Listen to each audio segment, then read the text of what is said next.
नमस्कार, मैं गोपाल सिंह और आप देख रहे हैं रियल न्यूज़ नेटवर्क। दोस्तों, महानगर पालिका चुनाव आने वाली है और उससे पहले उद्धव बाला साहेब ठाकरे गुट के नेता अभिजीत सांगले ने एक बड़ा खुलासा किया है। आइए जानते हैं, प्रेस वार्ता में वो खुलासा करेंगे, तो बने रहिए और देखते रहिए real news network. Abhijit sir, क्या विषय है? आज आपने प्रेस कॉन्फ्रेंस बुलाई, क्या मामला थोड़ा सा संगीन ही है। जैसे कि आप जानते हो, वसई विरार महानगर पालिका के जो इलेक्शंस है वो नज़दीक आ रहे हैं, तो महानगर पालिका ने अपना दोबार मतदार का यादी, प्रारूप यादी वो जो है वो प्रसारित किया है। प्रभाग क्रमांक 12 में शिवसेना उद्धव बाला साहेब ठाकरे गठ से मैं इच्छुक उम्मीदवार हूँ।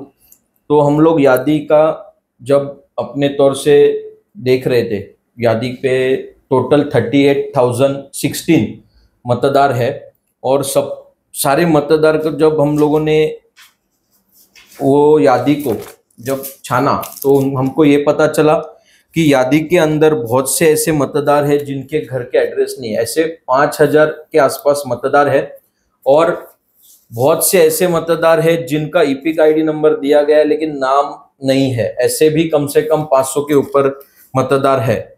बहुत से मतदार ऐसे हैं जिनका नाम डबल आया है लेकिन ईपिक आईडी नंबर जो है वो अलग अलग है, बट नाम सेम है, एड्रेस सेम है और उनका एज भी सेम है।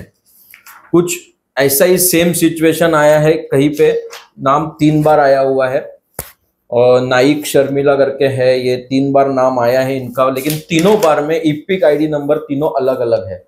तो ये जितनी भी हमारे पास ये यादी आई है पूरी, ये यादी के हिसाब से हम लोगों ने कल शिवसेना उद्धव बाला साहेब ठाकरे पक्ष से निवडणूक अधिकारी वसई विरार महानगर पालिका के और अतिरिक्त आयुक्त संजय जी हेरवाड़े साहब से हम लोगों ने चर्चा की। उन्होंने हमें ये सारी बातें सुनी हमारी और उन्होंने आश्वासन दिया है कि जो 17 दिसंबर को नई यादी वो प्रसारित करेंगे उसमें ये सारे चेंजेस आपको मिलेंगे। तो अभी हम 17 तारीख को जो हरकत का जो कल का लास्ट दिन है उसके बाद में जो 17 तारीख की आएगी यादी, उस पर हम लोग चेक करेंगे कि अगर ये सेम प्रॉब्लम अगर वो यादी में भी हमको दिखा या मिला तो इस पे शिवसेना उद्धव बाला साहेब ठाकरे पक्ष से हम तीव्र आंदोलन की घोषणा करते हैं। आंदोलन की बात कही, यादी में जो आप बता रहे हो किस तरह से क्या क्या उसमें मेंशन है? अगर एड्रेस नहीं तो उसकी जगह पर क्या है, किस तरह से उसमें दर्शाया गया है? एड्रेस का तो हम लोगों को ये बताया गया है, निवडणूक जो डीएमसी है, निवडणूक डीएमसी, उन्होंने इतना ही हमको बताया कि एड्रेस के रिगार्डिंग हम ज़्यादा कुछ नहीं कर सकते, लेकिन ईपिक आईडी के यहाँ पे अगर नाम सेम आता है अगर उसका, तो हम लोग पर्सनली मतलब उनके जो उन्होंने भी 2 गुट बनाए हैं तो वो एक एक गुट काम करेगा। पर्सनली जाके वो आदमी से वो लोग मिलेंगे और जो प्रभाग में उनका एड्रेस आ रहा है वही प्रभाग में उनका नाम जाहिर करेंगे, ऐसा उन्होंने हमको बताया। आपने सिर्फ अपने वार्ड का चेक किया है या फिर कई अन्य वार्ड को भी आपने देखा? फिलहाल मेरे पास इतना टाइम नहीं था अन्य वार्ड का चेक करने के लिए, क्योंकि मेरे ही वार्ड में 38,000 मतदाता है, तो इसकी वजह से मैंने सिर्फ प्रभाग 12 पे फिलहाल काम किया हुआ है। क्या मांग है आपकी? मांग ऐसी कुछ नहीं है, हम खाली चाहते हैं कि ये जो भी पूरे देश में हो रहा है, आप जानते हो राहुल जी ने भी प्रेस कॉन्फ्रेंस ली है, हमारे युवा सेना प्रमुख आदित्य जी ठाकरे इन्होंने भी ली है। तो ये जितने भी मतदार यादी में जो मतलब प्रॉब्लम्स दिख रहे हैं वो ना होना नहीं चाहिए, बस हम लोग यही चाहते हैं फेयर निवडणूक हो जाए, बस यही हमारी मांग है। भाजपाई या उनके समर्थक कहते हैं कि अगर आप लोग हार जाते हैं तो हार को स्वीकार नहीं कर पाते हैं, इसलिए आप तरह तरह के सवाल, लेकिन अभी हम लोग ये हार के पहले ही दिखा रहे। अभी तो हम लोगों ने इलेक्शन भी नहीं लड़ा है, इलेक्शन लड़ने के बाद की बात है, पर ये हार के पहले वाली बात है। ये तो अभी हम लोगों ने तो प्रसारित की नहीं है, ये तो निवडणूक आयोग अधिकारियों ने ही दी है।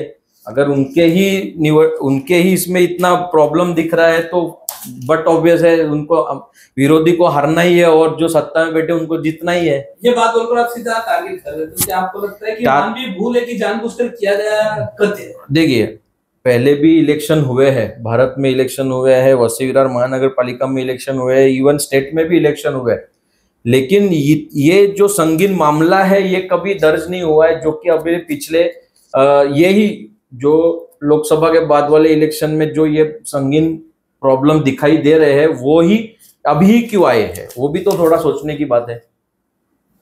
ठीक है।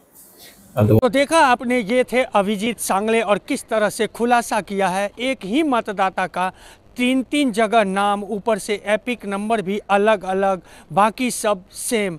यही सोचने की बात है। और ऐसे में अगर आरोप लगाने की जहाँ तक बात है, वो चुनाव खत्म नहीं हुआ, वो चुनाव हारे या जीते वाली बात नहीं है, ये चुनाव पूर्व ये उजागर हुआ है। देखते हैं आने वाले दिनों में, जिस तरह से 17 तारीख तक का उन्होंने समय लिया है राज्य निर्वाचन आयोग हो या फिर वहाँ के लोकल अथॉरिटी के द्वारा, तब क्या होगा वो हम आगे दिखाएंगे। तब तक के लिए दे इजाज़त। चैनल को लाइक, सब्सक्राइब और शेयर करना ना भूलें।